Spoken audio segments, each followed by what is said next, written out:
Well, thank you. I am Maureen Helwig, Dr. Helwig. In universities, that's the only place that really matters, but I am that. And I did work here at Loyola at the Center for Urban Research and Learning when it was still down at Lewis Towers downtown back in the late 90s and early 2000s.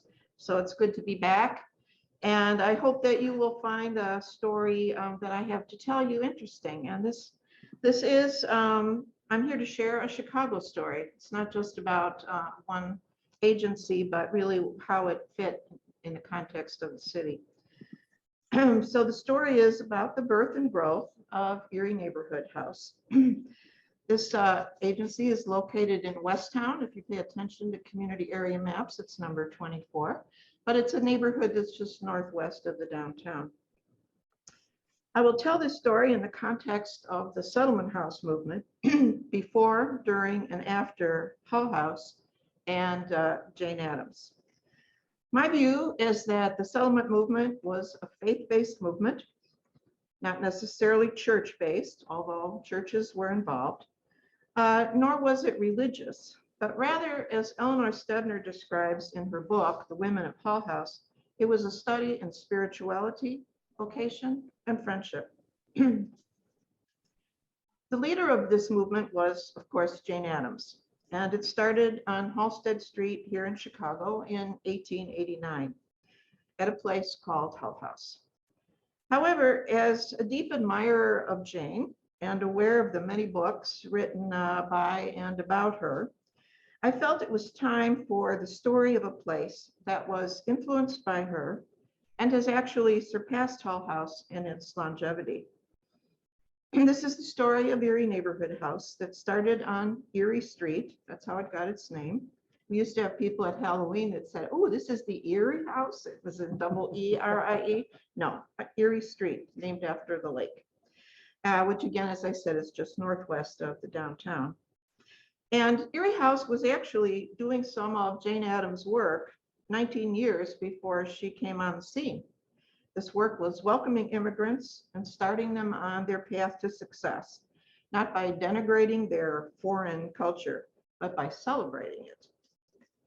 This work was started by a small mission church called Holland Presbyterian in 1870. When you think about it, Ulysses Grant was still president in 1870, and the city of Chicago was only 33 years old, a young adult. The program first embraced the children of the neighborhood in what was described as the largest Sunday school in Chicago at that time. So let's go to the next slide. But Church Lyman, there we go, there's those children. Did you see it? But Church Lyman, like Thomas Templeton, soon realized that their mission needed to extend beyond religious teachings. And so the Erie Chapel Institute was incorporated in 1915, as you see on the sign over the door there. At the time, this was 312 West Erie. Later, as addresses were changed, as the city grew, it became 1347 West Erie. So here you see the many children that Erie worked with. First in Sunday school, then in kindergarten, which you have to remember in the early days, kindergarten was a freestanding program. It was not offered at your local school. And eventually it offered, Erie offered subsidized childcare, and that's still their largest program today. Then Erie Neighborhood House was adopted as its name in 1936, when the current structure at 1347 West Erie was built on the same site as the Erie Chapel Institute and just a half block from the church, where the church used to stand. Slide 3. So that's the Erie House of today. For the 150 years since Holland Presbyterian, it responded to 5 generations of immigrants that passed through its doors at roughly the same address for those 150 years, giving it a unique perspective on a port of entry neighborhood. So who were the 5 generations of immigrant neighbors? First, it was the Dutch and Norwegian immigrants, among the earliest arrivals in the new city of Chicago in the 1830s and 40s. They were generally not Presbyterians, but no matter. As these two groups prospered, then they moved on. Norwegians stayed the closest, as they generally moved next door to Westtown, settling in Humboldt Park or Logan Square. Norwegian American Hospital was part of their legacy, and only recently, after 125 years, a name change was announced by the CEO, Jose Sanchez, now calling it Humboldt Park Health, basically a Latino serving hospital today. From the late 1880s to 1920, the Dutch and Norwegians were replaced by Poles and Italians, or at least people who trace their origins to what is now called Italy. It did not exist as a country when they first arrived in America. And slide 4, a little blurry there, sorry, that's a Ganella bakery truck. Ganella bread wagon, as actually I called it, which shows one of the successful businesses that was started by Italian immigrants.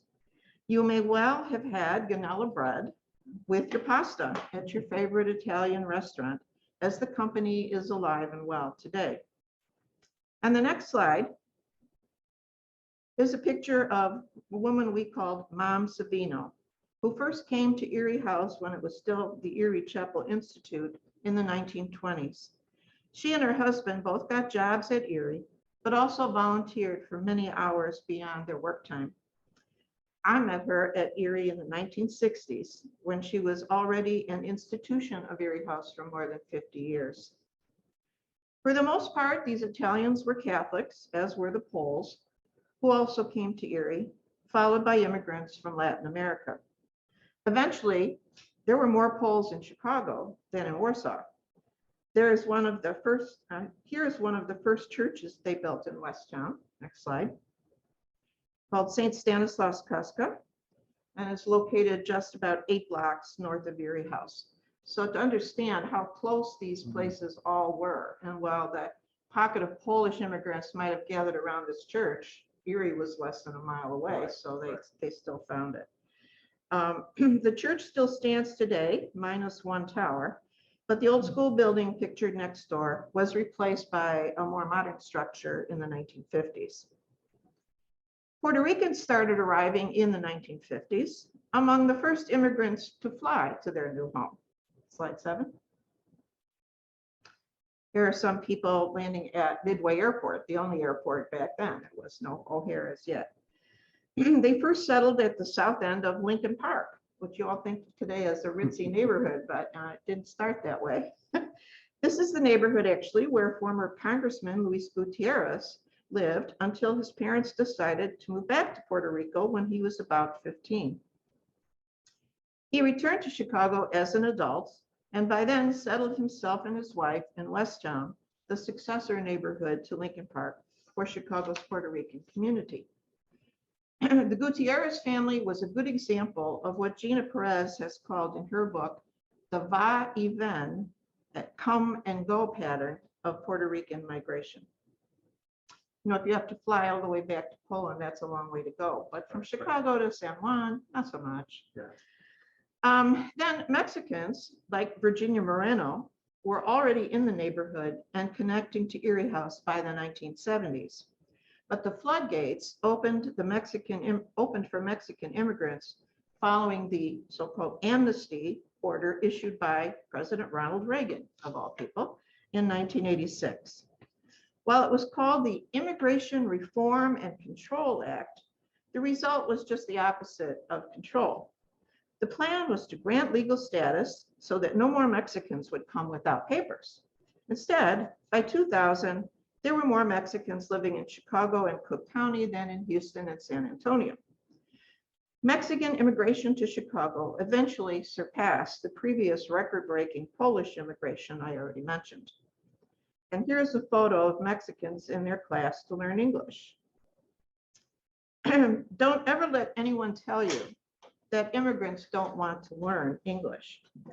Erie had classes Monday through Thursday evenings and twice on Saturday, and the classes were all full. Those who could not get to a class signed up for a free tutor, probably at least for the last 25 years with Susana Ortiz, who has been running that program for that length of time. All this was transpiring, except for the earliest days, as all this was transpiring, except for the earliest days, it was never about making new Presbyterians at Erie House, but about making new neighbors. Not necessarily in the sense of geographic proximity, but in the sense of neighbor that one found in the gospel, especially the social gospel, that called for neighboring with the most marginalized, the poorest of the poor. As the leadership of Erie House became aware of Jane Addams' work, they recognized it and modeled it. But the foundation of the house had been laid years earlier. No doubt a critical factor in the longevity of Erie House, even surpassing Hull House, led me to build the bulk of the narrative in my book around it. As in real estate, the mantra is location, location, location. The core of the Erie story is leadership, leadership, leadership. Following the introductory chapters of my book, the rest are titled with the name of the head resident or executive director at the helm since 1926, making these leaders pretty much responsible for 100 of the 150 years of Erie's work. It was in 1926 that Miss Florence Town, next slide, there she is, okay, shifted into the role of head resident from her job as kindergarten teacher and director of girls' work that she had been doing since 1914. She stayed in the head resident role until her death in 1951. She was indeed a resident as she lived on the property belonging to the Erie Chapel Institute and then on the third floor of the new house when it opened in 1936. When I worked for Erie House, my office used to be her bedroom. She was succeeded by Ross Lyman, next slide, who I will say more about shortly. And then from left to right, next slide, and not in the order of their time at Erie, Ricardo Estrada, Mary Steinberg X, Selena Roldan, Rafael Ravello, and Esther Nieves, a Mexican, a Jew, a Puerto Rican, a Cuban, and a Puerto Rican. Ricardo Estrada, or excuse me, the director at the time the book was written, is not in this picture, but she, Kirsten Chernowski, is pictured in the book. At the moment, Christina De La Rosa is the acting director as Erie searches for a successor for Kirsten. Each of these leaders made unique contributions to the Erie story. And within that story, let me highlight 3 other stories, all about this organization's impactful work. Story number 1, how Erie addressed racial equity in the 1940s. Certainly before Florence Town became head resident, there was a long line of ministers whose direct service culminated with the term of Reverend Ross Lyman from 1952 until 1977.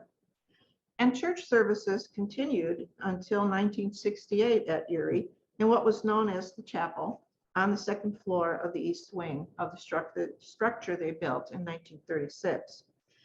But few of those names of ministers are well remembered for some outstanding contribution. As the years went by and ministers came and went, Miss Florence was clearly the leader.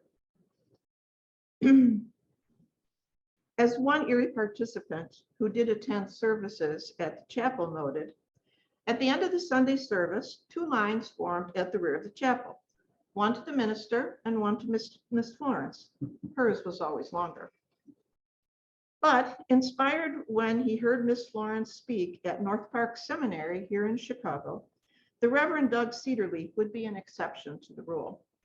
He came to Erie in the early 1940s, but his day in history came on February 18th, 1945. So just 77 years ago today, as a matter of fact.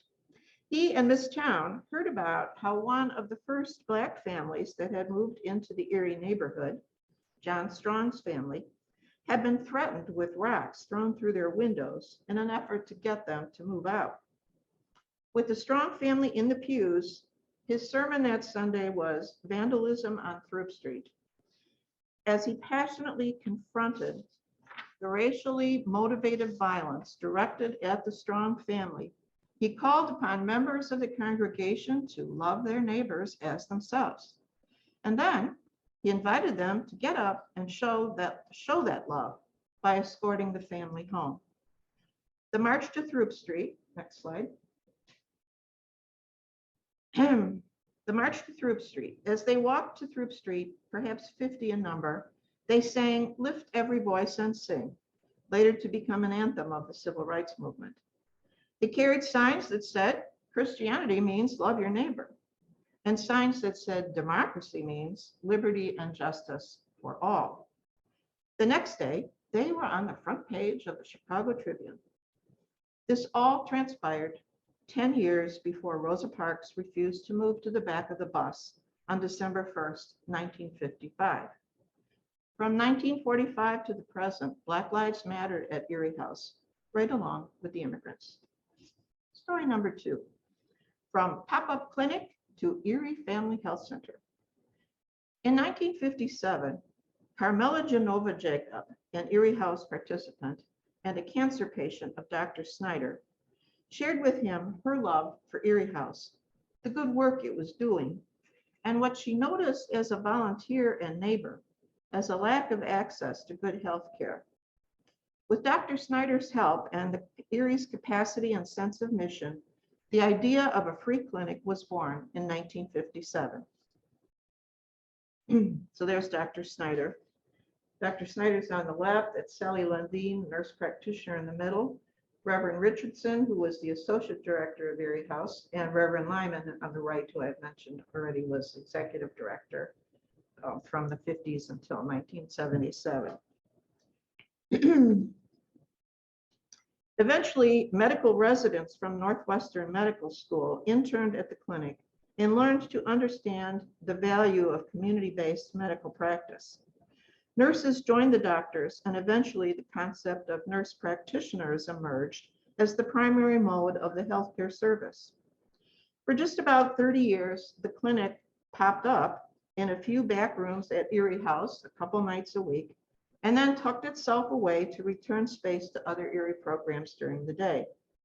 It was Sally Lundeen, the pioneer nurse practitioner, that was instrumental in moving the clinic out of Erie House to its own space in 1985, but only a few blocks away, staying committed to the same neighborhood. For the 30 years before that, the Erie board and executive director, Ross Lyman, remained committed to the clinic, providing free space and financial subsidies, while Erie participants and neighbors volunteered at the front desk to make sure the clinic patrons felt welcome and trusting of the health care they would receive through their neighbor. Meanwhile, Presbyterian church volunteers from all over the metro area helped by launching Meals on Wheels to bring meals to the elderly and other shut-ins who the clinic identified as undernourished. This pioneer home visiting program continued at Erie for the next 30 plus years, when it was then turned over to the city's Department of Aging in the 1990s. Today, the clinic, now Erie Family Health Center, once again shares a building with Erie House at 1701 West Superior. Next slide. Erie House, wait for the slide here. There it is. Erie House occupies the first and second floor, and the clinic the third and fourth floors. While this became the headquarters for what is now called Erie Family Health Center, it grew under the leadership of Dr. Lee Francis to open 12 other sites in the metro area and celebrated its 60th year of service in 2017 as the largest network of healthcare services for the poor in the Chicago metro area, stretching as far north as Waukegan. For Erie House, the new building allowed them to expand their preschool program from serving 40 children to 185. Story number 3, from affordable health care to affordable housing, the founding of the Bickerdike Redevelopment Corporation. 10 years after the clinic was launched in 1967, still under the leadership of Ross Lyman, Erie House collaborated with the Northwest Community Organization and Holy Innocents Church to launch a nonprofit community-based organization to develop affordable housing options for local residents. Since the private marketplace failed to develop new housing, partly as a result of redlining and partly from lack of faith that anyone would buy a house anywhere in Westtown, these three organizations, Erie, Holy Innocents, and NCO, took up the challenge to prove them wrong. They called their new initiative Bickerdike Redevelopment Corporation, and once again, Erie stepped up to offer free space and help pay the salaries of the initial hires. Why Bickerdike? Funny name. It so happens that Erie House and its neighbors were in what was originally the George Bickerdike section of the way the county was divided up into sections. So, and there's a little sign, there's a Bickerdike Park just about 2 blocks west of Erie. So that's where the name came from. It's had to be explained 50,000 times since it was first chosen, but we were honoring the early settlers.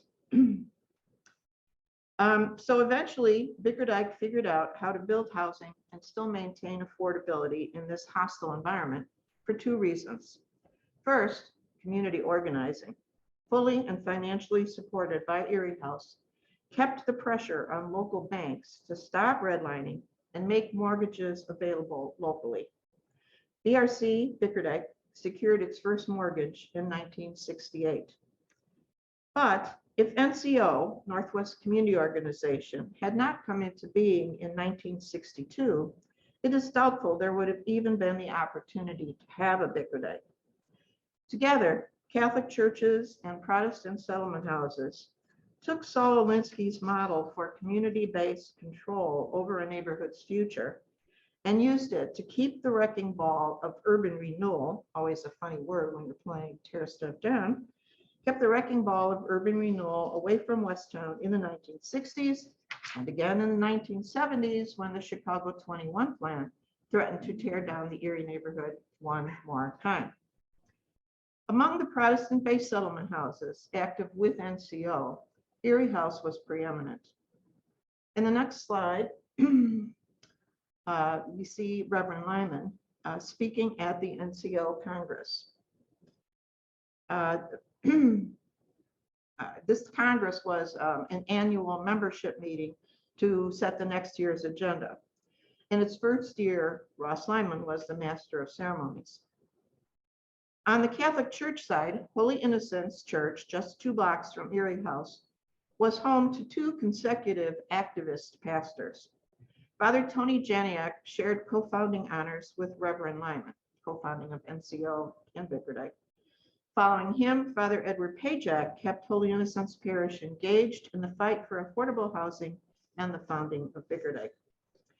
The other major representation from the Catholic Church, both with NCO and at Erie House, was provided by the School Sisters of St. Francis, the Order of Women who founded El Verno College, my undergrad alma mater.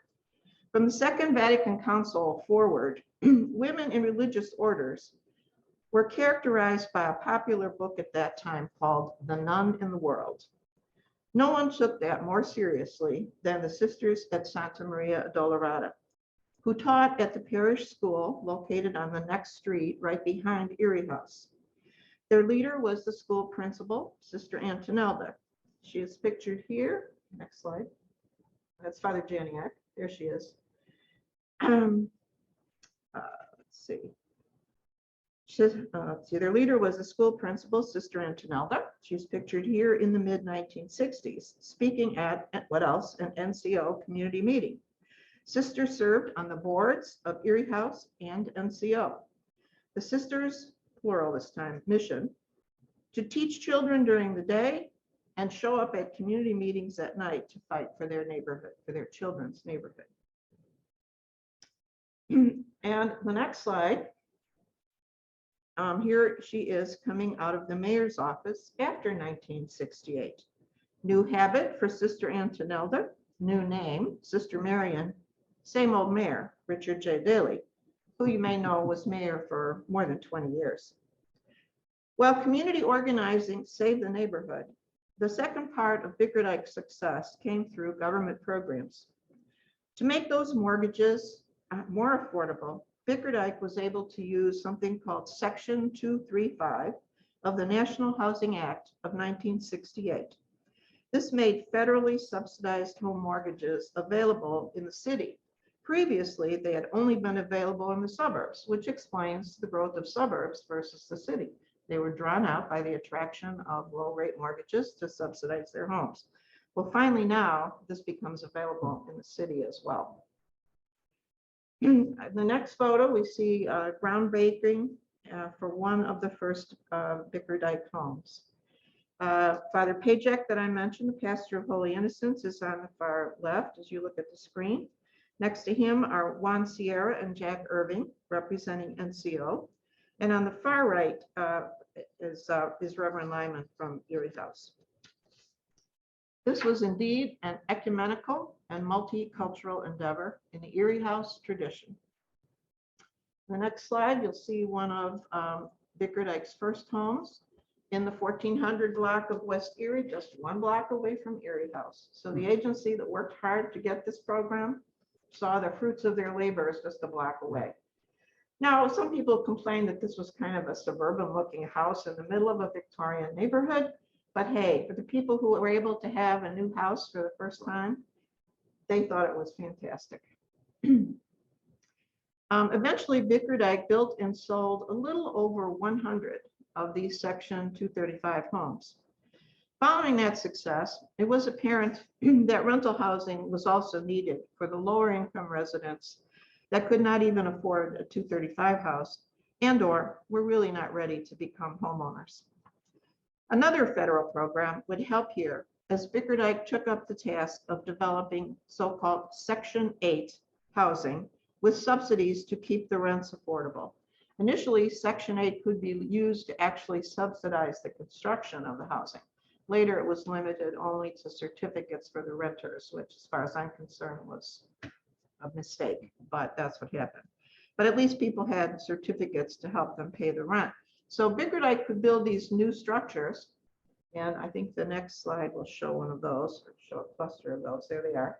So townhomes, more or less, side by side. Each of those apartments was 2 stories, so enough for a big family, bedrooms upstairs, kitchen and living room, so forth, downstairs.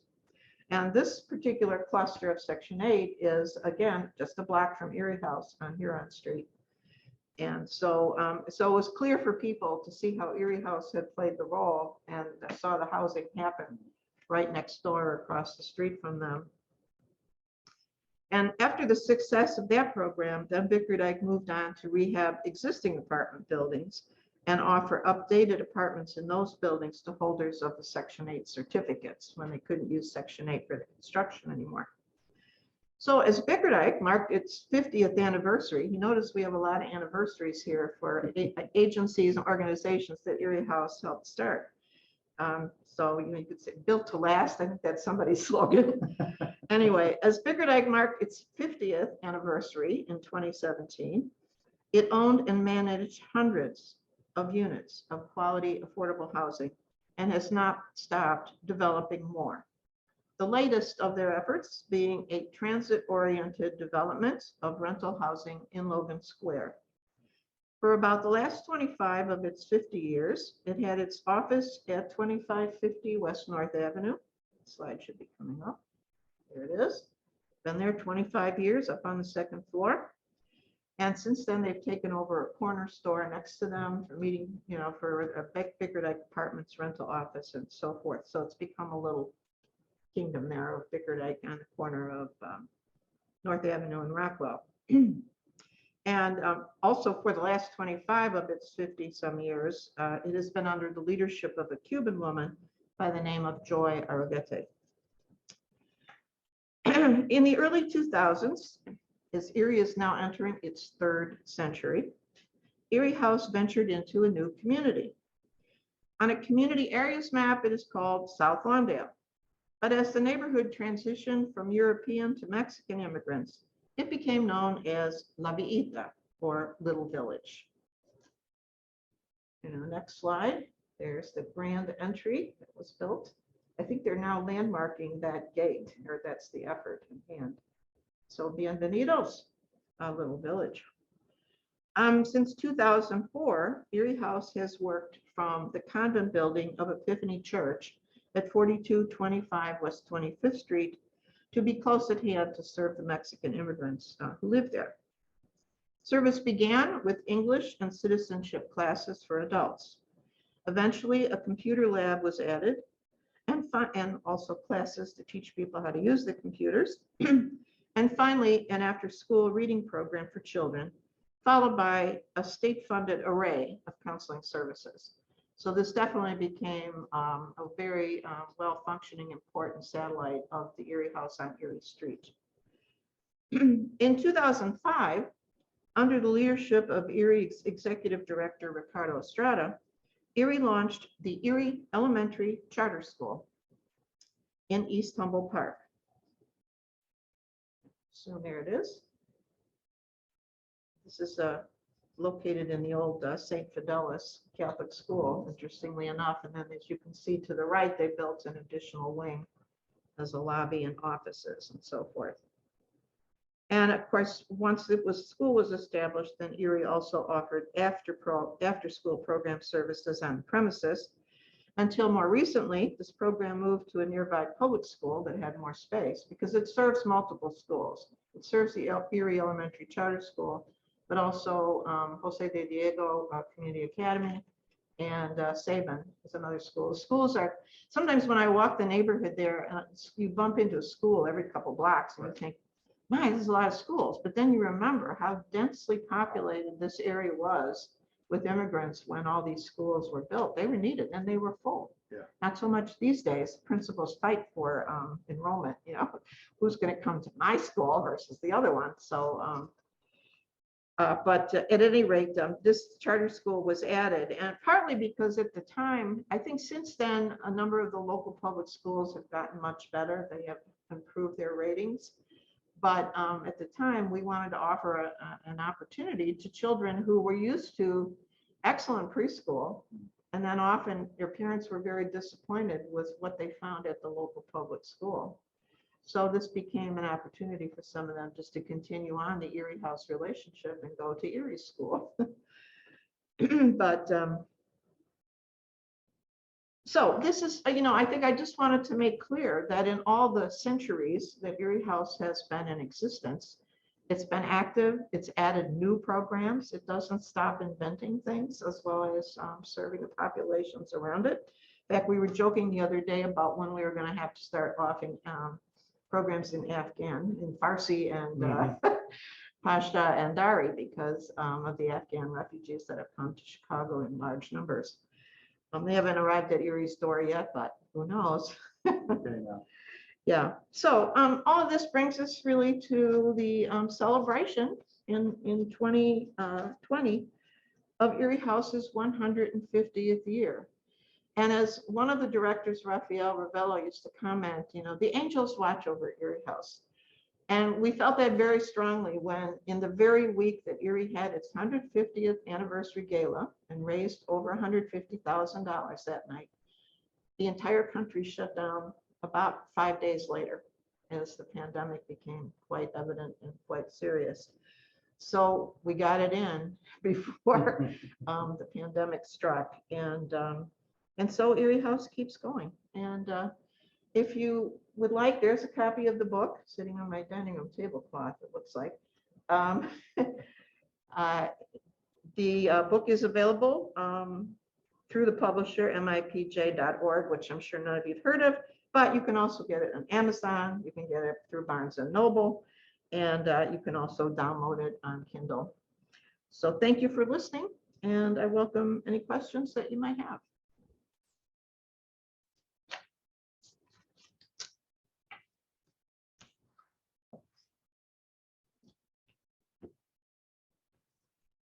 Kind of see who's there. Yeah. Thank you, Maureen. Yeah, if anybody out there in Zoom land would like to ask some questions, feel free to either raise your hand, unmute yourself, whatever's easiest. Hi, Rosemary Anakini here. I have a, a kind of a personal question for Maureen. My mom worked at Erie House for about 19 years.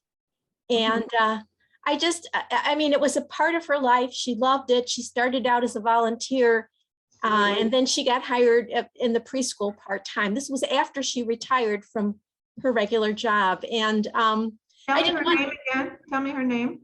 Margaret Moranto. They called her Marge. She worked at the preschool. Yeah. She worked in the mornings. A lot of staff and volunteers at preschool that I never got to know by name because there were so many. And I was tended to be in the other building. But yeah, go ahead. So I just wanted to tell you her story.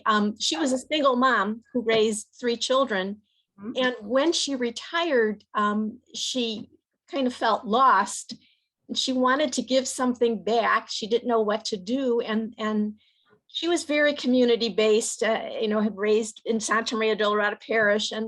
And so she thought, well, maybe I could work in childcare. And she started volunteering at Erie House. And they asked her, they said, Margaret, why don't you just take a job here? And she said, no. And they said, yes, please, we'd love to have you. We have part-time positions. And she took the job and she retired 3 times from Erie House. And each time they asked her to come back. And she did because she enjoyed it so much.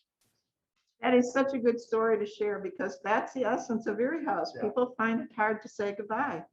I've been, away from Erie since, I retired in 2014, but I'm still connected, whether with some board members who are still around, most of the senior staff still know who I am. Yeah, it never lets go. That's what Ravello used to say that all the time, just hangs on. Yeah. Wonderful. Thanks for sharing that story. Sure.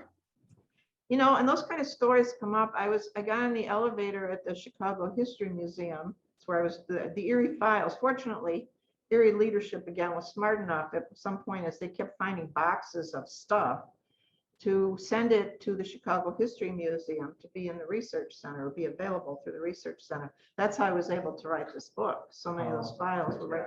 There's 15 boxes of Erie House material that I spent a year of Fridays, which when the day of the research center was open all day, going through those files. And then I was coming out of the research center one day to leave the history museum, and the director of the history museum at the time gets on the elevator and he said, "Oh, I see you're coming from the research center. What are you researching?" And I said, "Well, a place called Erie Neighborhood House." "Oh my God," he said, "my mom went there all the time. She was a volunteer." And this happens all the time. When you're around for 150 years, right? What's the likelihood that somebody in somebody's family knew of Erie House and either benefited from it or contributed to its ability to serve? Yeah. Other questions?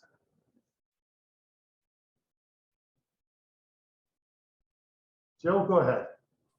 Yeah, I'm delighted to hear about the origins of Bickerdike, because I know that they don't only operate in the city anymore. That I recall, I'm active with affordable housing and live here in Evanston.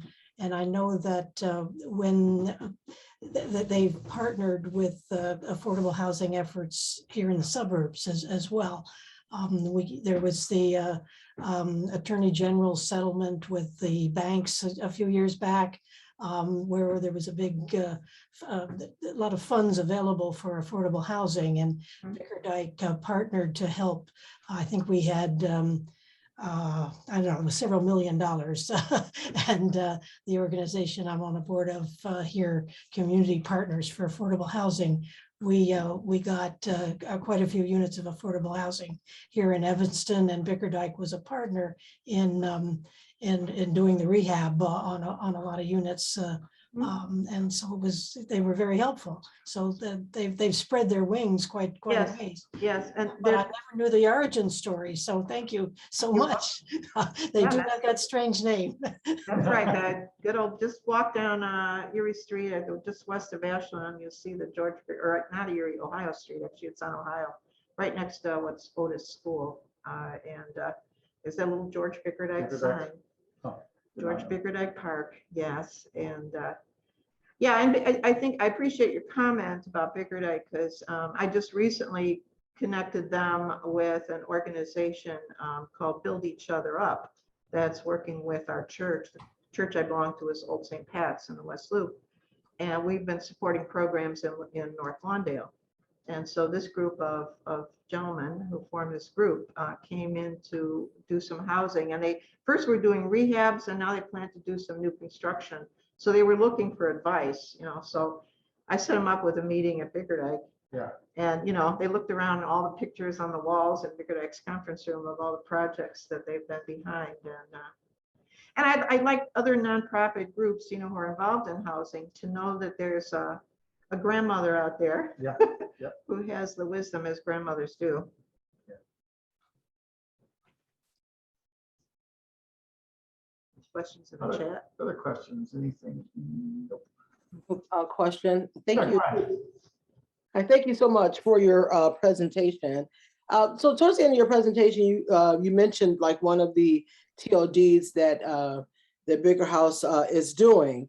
Mhm. And even I know you also mentioned some of the, I guess, new ways of doing single, the SROs, Mhm. with it, which, you know, Chicago saw a loss of tens of thousands. But as some of the neighborhoods that Erie House has served are also undergoing a massive gentrification, including Logan Square, Oh, yeah. then the health concerns in Little Village, especially with the density.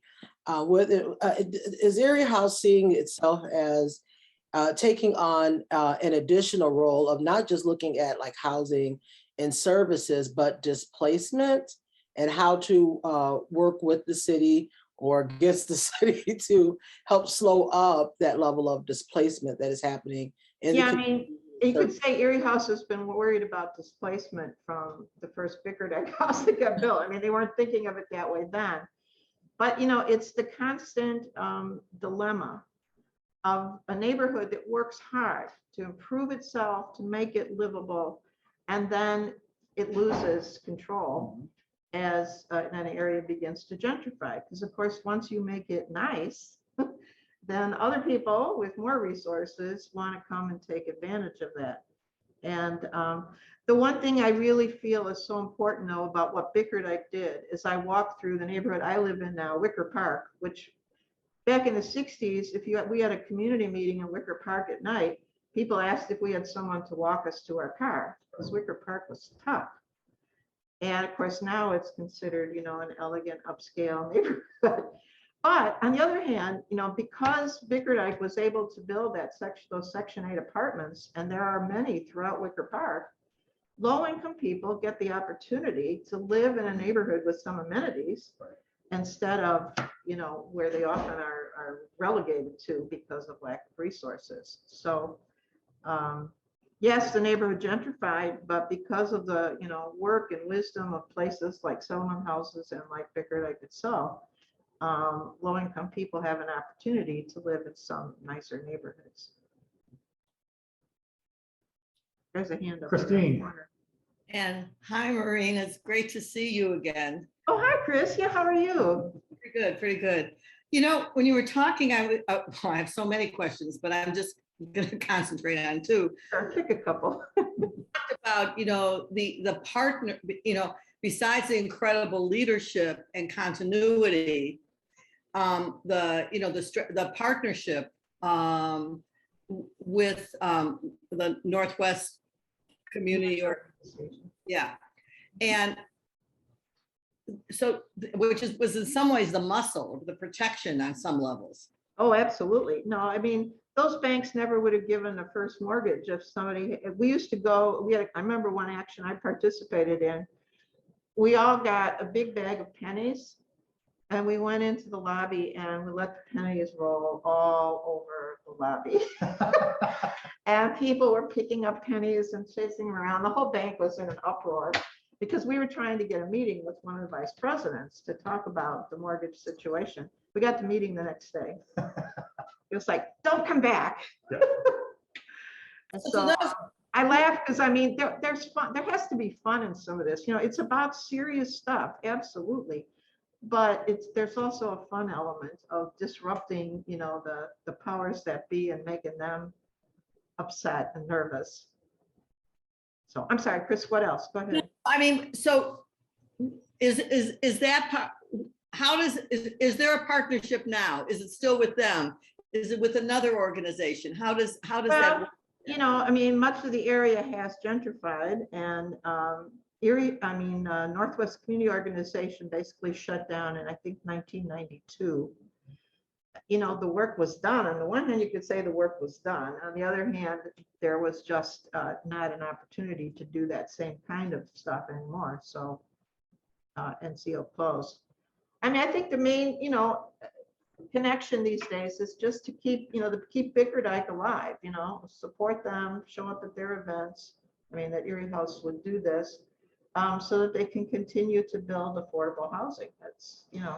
But is there an organizing, like NCO was, like that more organizing element that is a connection?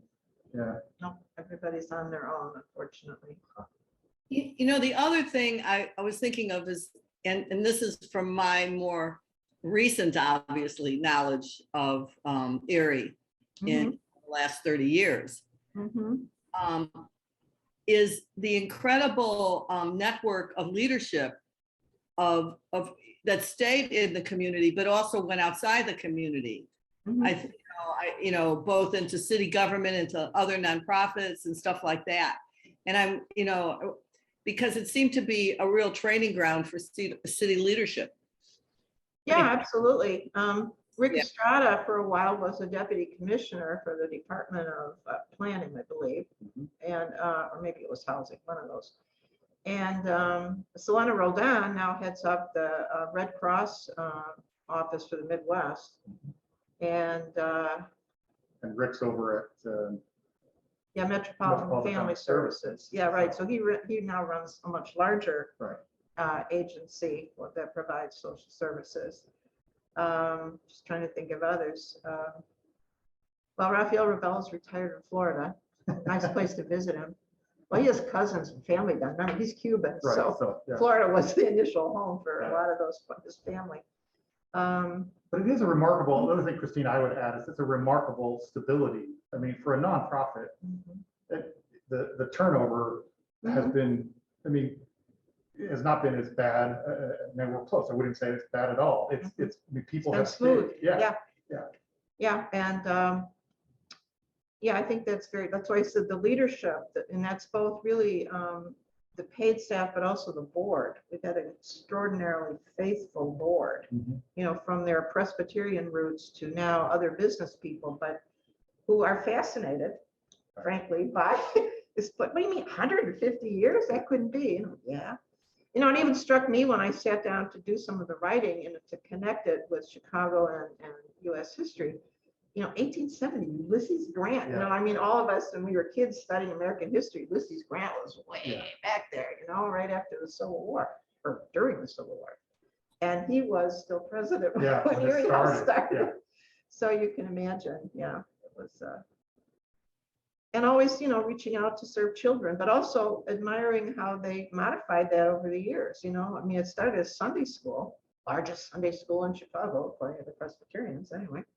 And then evolved into kindergarten and then other preschool programs, full day, 5-day-a-week childcare for working parents. So they started with seeds, and they watched those seeds grow, and you know, they added to the garden over the years.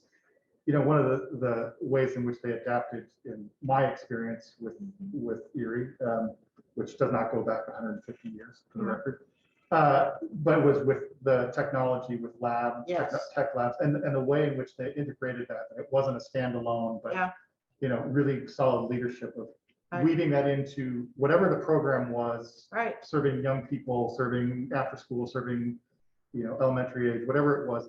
That's what drove the technology classes, not technology. That's another, you know, many stories I could have told, because I remember when the child care program could move out of 1347 Erie over to that new building on Superior, then, you know, and it was Rafael Ravello who was director then. Well, now we have this empty space. What should we do with it?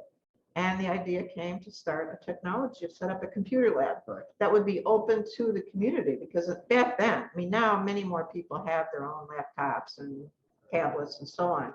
But certainly back then, well, there weren't even portable versions, you know, there are the big Yeah. chunky screens and machines that sat on your desk. But the idea of opening a technology center was extraordinary. That was another first. Very few places like that had that. And most of the other settlement houses and social service agencies who eventually opened computer labs were copying Erie. Yeah. You know, Erie was often the first one to figure it out.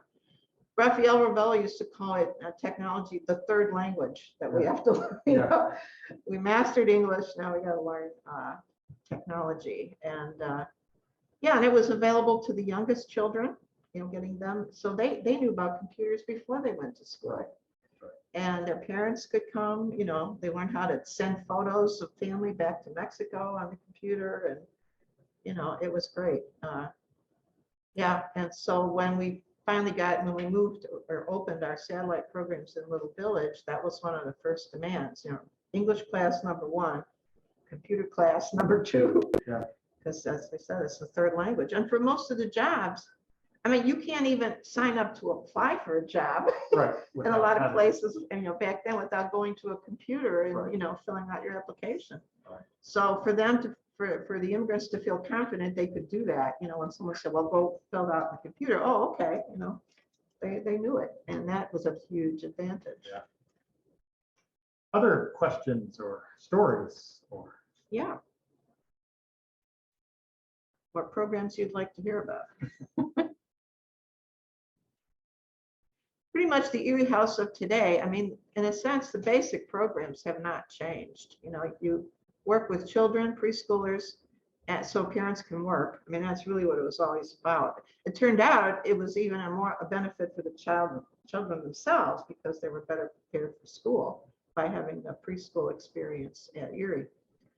But so preschool children, school-age children, teenagers, you know, Erie has a very also kind of, again, this program, I could have mentioned a lot more, you know, unique programs, but when they started a youth mentoring program, this is back again in the 80s, I think, 1980s, to give youth a place to be, you know, in the evenings off the street, which parents appreciated, but then also to connect them with mentors who could help them decide about college, careers, other things like that. And to have another adult to talk to other than their parents, as those of you who have teenage children know that mom and dad aren't necessarily who they want to talk to all the time. And to have another adult to consult with closer to their age, a professional, it was a hugely successful program. It still goes on. And we find these wonderful volunteers who come every Wednesday night from September to June and meet with their mentees. And I think even that concept of mentorship was really important, that it's not just, you know, what you learn in the classroom at school, but there are other skills that young people need to learn.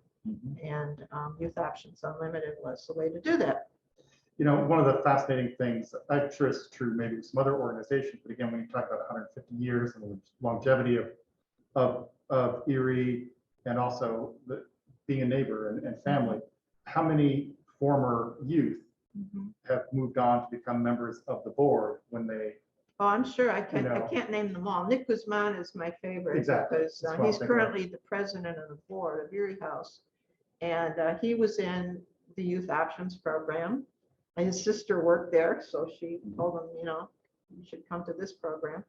And yeah, now he's also a successful lawyer besides being president of the board of Erie. So yeah. That's an amazing testament to people. Well, and it's you know, connectivity, the stick to Erie, you know, the stickiness that you're Erie going to. sticks to you Yeah. and you stick to it. Yeah, absolutely. Yeah. I actually have a Yeah, go question ahead. regarding some of that. So this might be a question for David, Christine, and Maureen.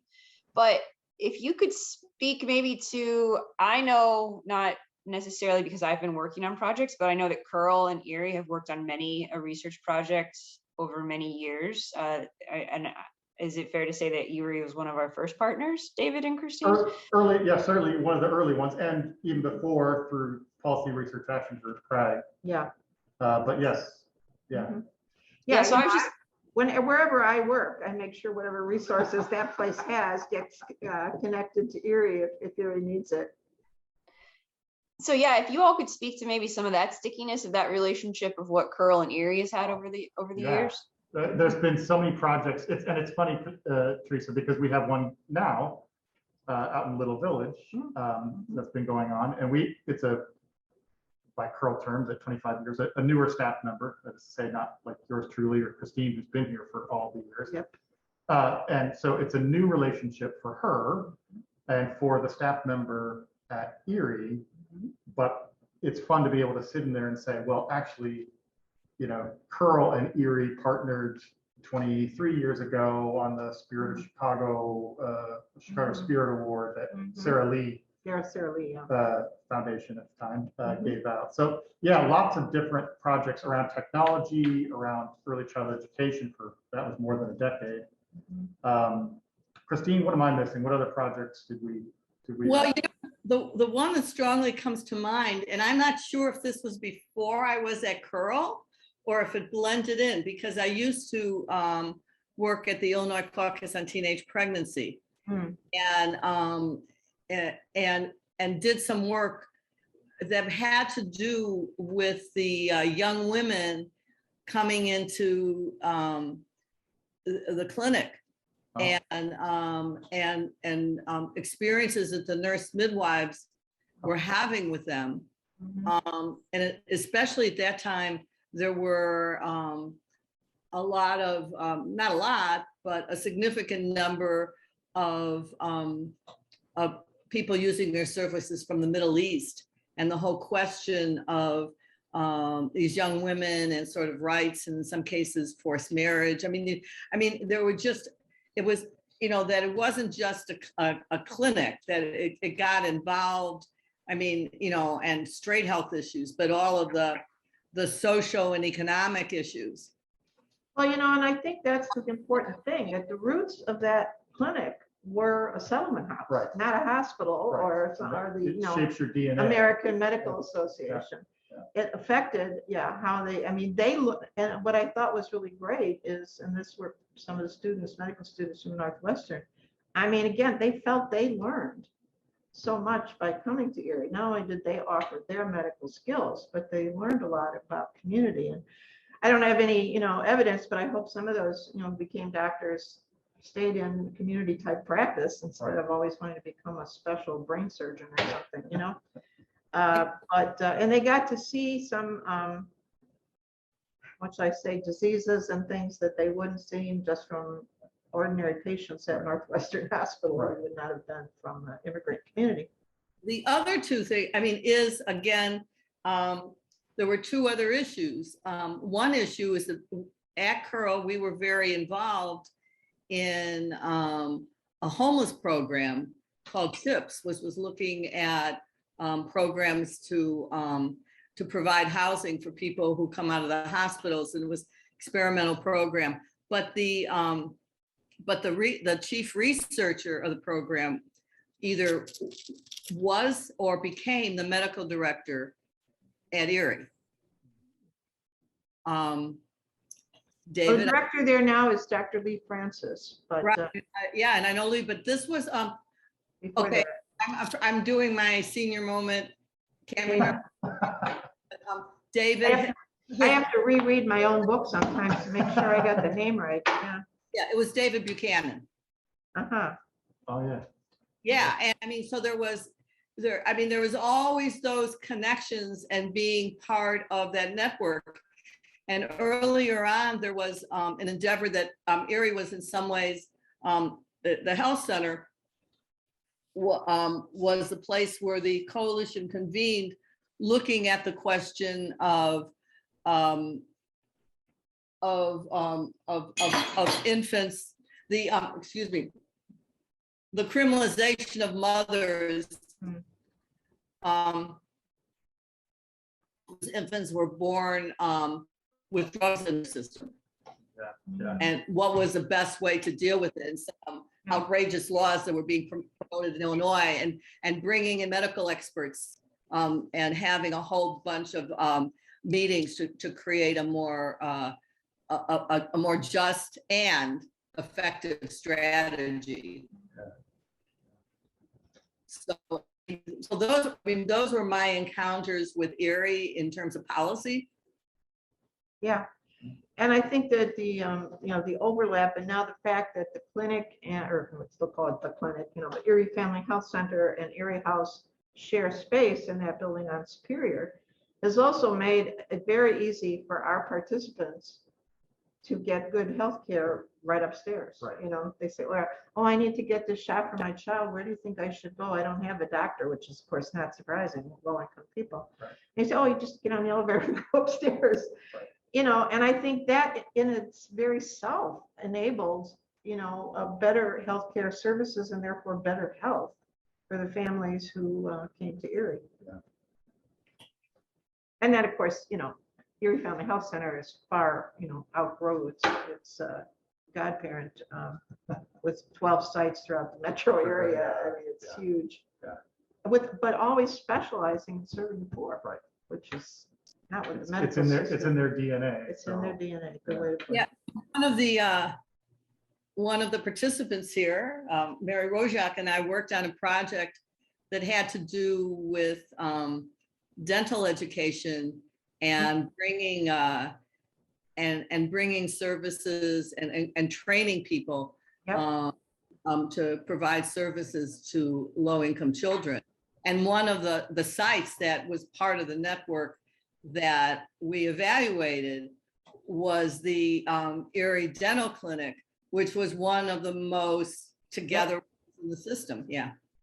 Yeah, over the years, you'd see the reuse of repurposing of space, Right. you look in one photo and, oh, this room used to have a dental chair in it, and now it's so-and-so's office. But yeah, it's, and I think that's the thing too about staying in the same place for so many years, seeing the changes. And there's been talk off and on, should Erie leave Erie Street because the neighborhood is gentrified now.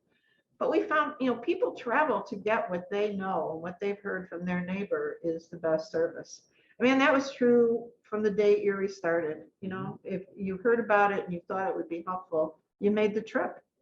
And, for years, all those, when the Mexicans moved into Little Village, they trekked up to 1347 West Erie until we finally decided, there's so many Mexican immigrants there, we ought to have a place where they could go closer to home. And again, if you notice, the connection between the Protestant Settlement House and the Catholic Church was from day one. There was always somebody, and it was never about religion. It was long before Vatican II, blessed ecumenism. Erie House had that figured out. Yeah. Way before that. Anyone else? Questions or comments?